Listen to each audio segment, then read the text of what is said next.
What's up, guys? Thanks for tuning into this video on Elvis is the Man.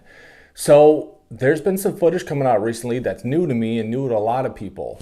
For one, the video I made a couple days ago from February 1977, Elvis in Montgomery, Alabama. That was pretty cool. But there's also some that I have yet to spoke about. I've seen this. It's all over by now. Instagram, all over the place I see this stuff. So I want to comment on something that I don't think anybody's really noticed yet with this footage from Elvis 1958. There's a lot of things that can be said about it, but the thing that stuck out to me was how much Austin Butler resembled Elvis in this footage. I said, what would you rather be, a lover or a fighter? It's just according to what the situation is. You know what I mean, sometimes you have to be both. I think you can handle both. What do you think about jerks like the one who quit the draft board because you were given a 60-day, I guess you saw that story. Somebody in Kentucky quit because you were given a 60-day deferment. Well, I just like Mr. Hershey. Yeah. Yeah. I'm just like him. I was expecting it. I figured somebody would. Something that strikes me here is just how young Elvis looks. I think Austin definitely pulled off the younger Elvis better than the older. You mean do I mind giving it? Yeah, actually, I mean... No, they'll go back. If it was a situation, if they cut them off and I never could have any more, then I would worry about it. They look shorter today. Have you wearing them shorter than I wore them shorter than I used to. What's the reason for that, Amy? Well, I don't know. Fellas, I understand you kind were of on... tired. It was down to my cheekbone. I guess. So I don't remember Elvis ever answering that question about why he got rid of his sideburns.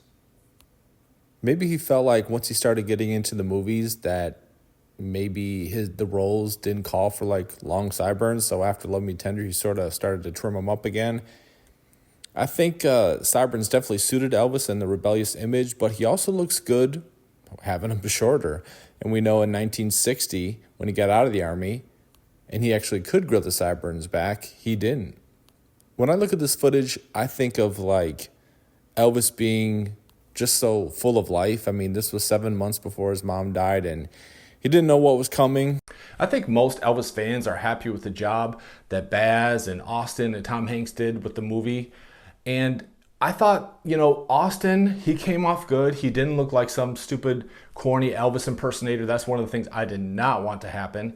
And I think even Austin said that, I wasn't trying to be just like him in the sense that he, would go over the top like some corny Elvis impersonators we see.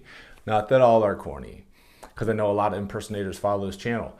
But I really noticed, especially in the early 50s, that Austin really looked like Elvis here. And it's pretty striking. Austin put so much time and effort into this character. He totally immersed himself in it.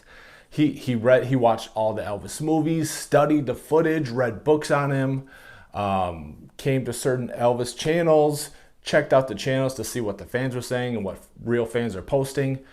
And I think he came up with a masterpiece, and he did his homework. And I'm glad that Baz picked Austin, because he was going to pick Harry Styles, I think his name was.